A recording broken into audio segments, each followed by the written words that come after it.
इस महीने की 25 तारीख से यानी कि 25 मार्च से दिल्ली में एक बहुत ही क्रांतिकारी योजना चालू होने जा रही थी। मुख्यमंत्री घर घर राशन योजना।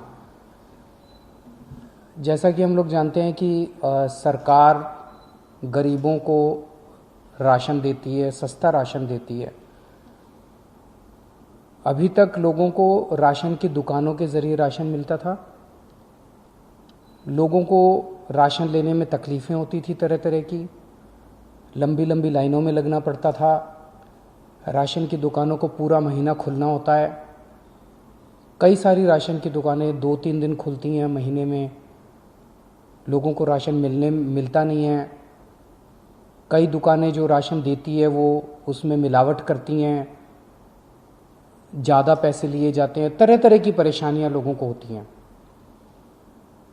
तो दिल्ली सरकार ने काफ़ी लोगों से चर्चा करने के बाद कुछ वर्ष पहले ये समाधान निकाला कि अगर हम सीधे बोरी में पैक करके जितनी गेहूं बनती है उतना आटा और जितना चावल बनता है वो अगर बोरी में पैक करके उतना हर एक आदमी के घर भिजवा दें जितना उसका बनता है, तो लोगों को लाइनों में नहीं लगना पड़ेगा। वो सारी जो अभी राशन की समस्याएं वो दूर हो जाएंगी। उस मकसद से मुख्यमंत्री घर घर राशन योजना लाई गई थी। 25 तारीख से इसको लागू होना था। कल दोपहर में केंद्र सरकार से हमारे पास एक चिट्ठी आई है कि ये राशन योजना आप लागू नहीं कर सकते। क्यों नहीं लागू कर सकते? थोड़ा सा हमें धक्का लगा वो चिट्ठी, क्योंकि 5 दिन पहले लागू होने के केंद्र सरकार ने इसको बंद किया। क्यों नहीं लागू कर सकते? तो उस चिट्ठी में ये लिखा हुआ है कि इसका नाम मुख्यमंत्री घर घर राशन योजना नहीं रखा जा सकता। उनको शायद मुख्यमंत्री शब्द से आपत्ति है। हम ये कोई अपना नाम करने के लिए नहीं कर रहे। हम ये योजना कोई अपना नाम चमकाने के लिए नहीं कर रहे। हम ये कोई क्रेडिट के लिए नहीं कर रहे। उसमें ये भी लिखा हुआ है कि चिट्ठी में ये लिखा हुआ है कि लोगों को ये लगेगा कि ये राज्य सरकार की योजना है। हम ये अपने क्रेडिट के लिए भी नहीं कर रहे। कोरोना के कार्यकाल में भी हमने कहा था कि दिल्ली के अंदर आम आदमी पार्टी सरकार किसी भी क्रेडिट के लिए काम नहीं कर रही। क्रेडिट सारा उनका, काम सारा हमारा, जिम्मेदारी सारी हमारी। हम इसी प्रिंसिपल पे काम करते हैं। तो आज सुबह मैंने अफसरों के साथ मीटिंग करी और मैंने उनको कहा कि इस योजना का नाम हटा दो। इस योजना का नाम अब इसका कोई नाम नहीं है। ये कोई योजना नहीं है, इसका कोई नाम नहीं है। जैसे पहले केंद्र सरकार से राशन आता था वो दुकानों के जरिए बढ़ता था, अब ये राशन जो है घर घर पहुंचाया जाएगा। हमें कोई नाम के अंदर नहीं पड़ना, कोई क्रेडिट के चक्कर में नहीं पड़ना, कोई मुख्यमंत्री योजना, कोई कुछ नहीं करेंगे।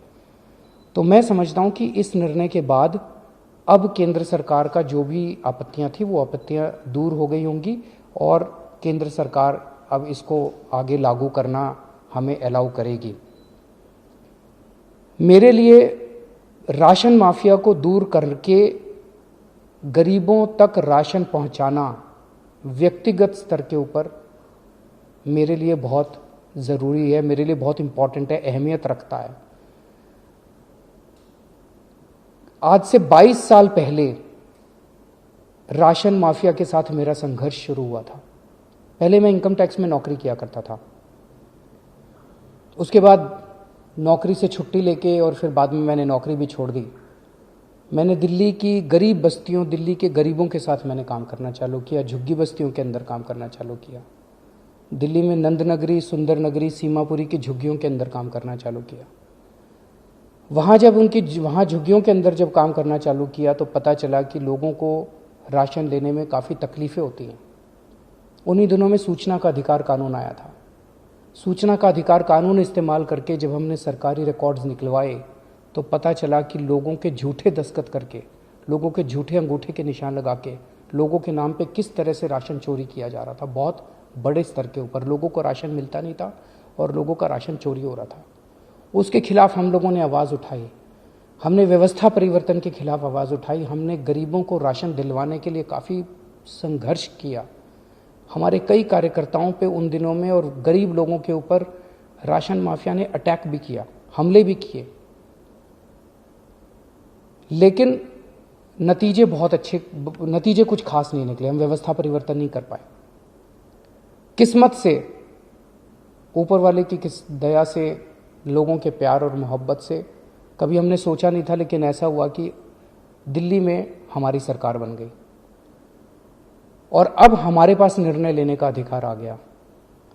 तो पिछले 3-4 साल से मैं व्यक्तिगत इस पूरे स्कीम के ऊपर लगा हुआ हूं कि किस तरह से राशन गरीबों तक, साफ सुथरा राशन, अच्छा राशन ईमानदारी से पहुंचे।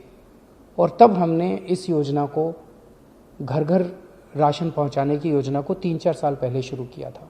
पिछले 3-4 साल में काफ़ी तकलीफ़ें आई, काफ़ी अड़चनें आई। ये बहुत ही क्रांतिकारी योजना है। जाहिर तौर पे जो माफिया है वो बहुत स्ट्रांग माफिया है, वो बहुत ताकतवर माफिया है, उसके बड़े लिंक्स हैं, चारों तरफ उसके नेटवर्क है, वो इतनी आसानी से करने नहीं देगा।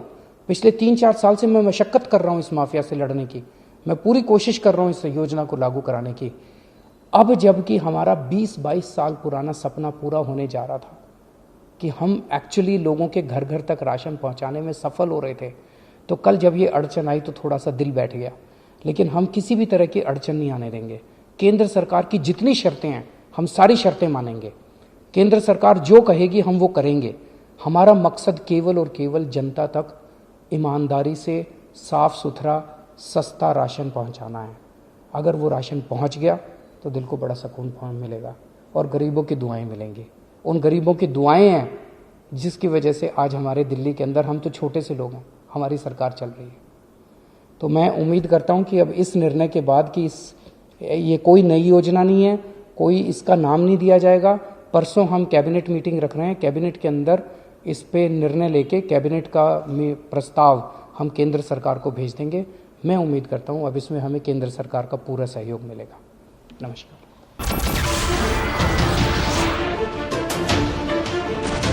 नमस्कार, मैं हूं मानक गुप्ता।